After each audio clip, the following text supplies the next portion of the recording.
pour ce commentaire et cette analyse autour de cette actualité. Monsieur Aïssi, un mot là-dessus? Écoutez, nous avons l'habitude de dire sur ce plateau, Madame Siké, que nous avons le devoir, Oui. le double devoir, je veux dire, de réécrire notre histoire, l'histoire africaine. Nous avons l'autre devoir de célébrer nos héros. Oui. Nous ne devons pas reprendre notre compte ou bien répéter l'histoire écrite, d'ailleurs une histoire erronée, dévoyée, donc écrite par les autres. La seconde chose, nous avons également l'habitude de le dire, que nous devons rebaptiser nos rues, en tout cas les monuments, n'est-ce pas, les monuments qui qu'abritent, n'est-ce pas, nos villes, nos États. Oui. Parce que nos monuments, nos avenues ne doivent pas porter, n'est-ce pas, les noms des oppresseurs. Oui. Les avenues de nos cités, de nos villes, de nos États doivent porter les noms de nos héros nationaux et non les noms des oppresseurs.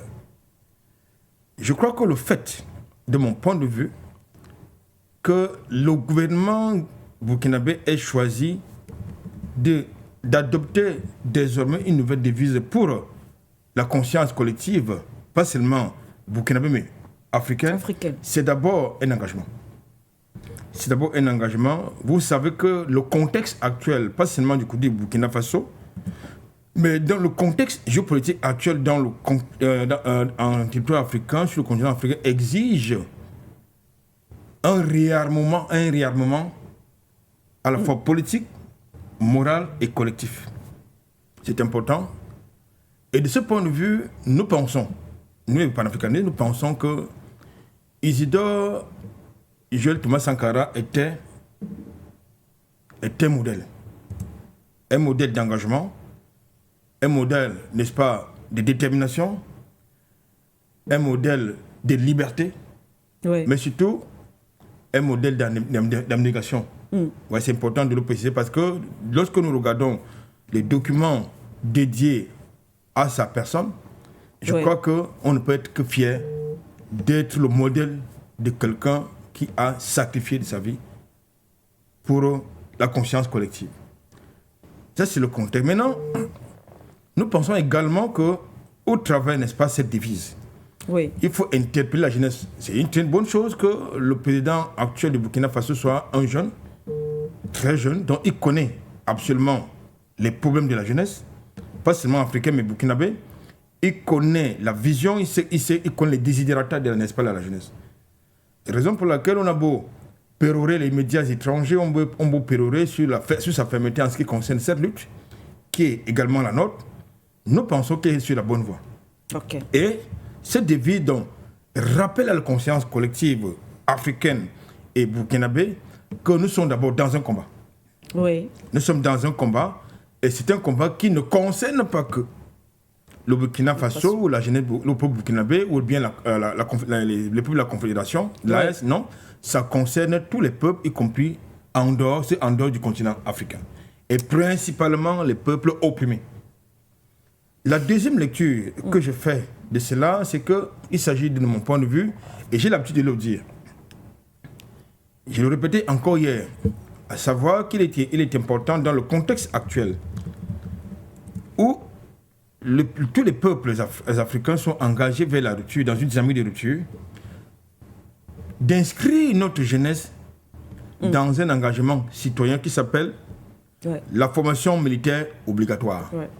C'est un engagement patriotique qui doit pouvoir construire à la fois la conscience citoyenne, la conscience patriotique, mais surtout la conscience morale.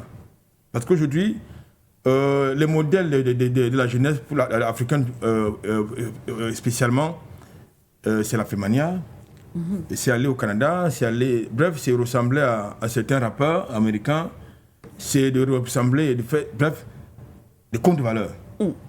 Donc nous pensons qu'au travers de cette devise, justement, il est question de construire une conscience de la jeunesse africaine, patriotique et engagée.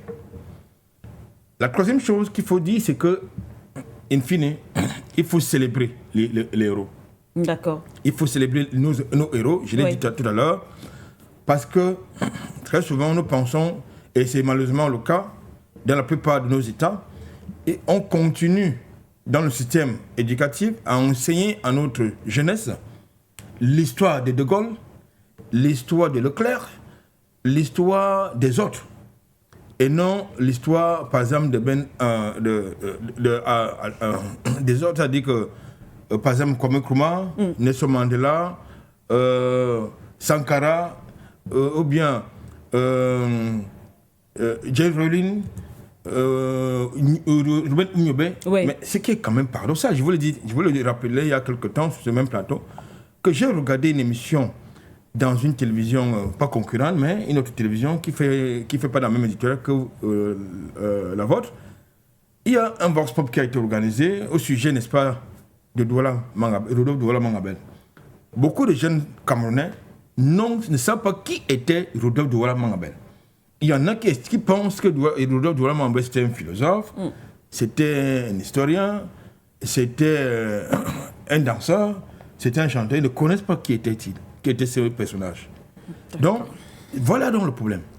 Mais par contre, vous en avez qui vous chantent même justement la Marseillaise, oui, mais ne savent pas chanter, n'est-ce pas, l'hymne national au-dessus de nos ancêtres, l'hymne national camerounais. Voilà donc là où nous en sommes réduits, Madame Siké. Nous saluons justement une fois de plus cette initiative, oui, qui a été prise, n'est-ce pas, par le gouvernement burkinabé, à construire une conscience nationale collective, construire l'esprit patriotique, mais surtout rappeler l'histoire du peuple burkinabé à sa jeunesse.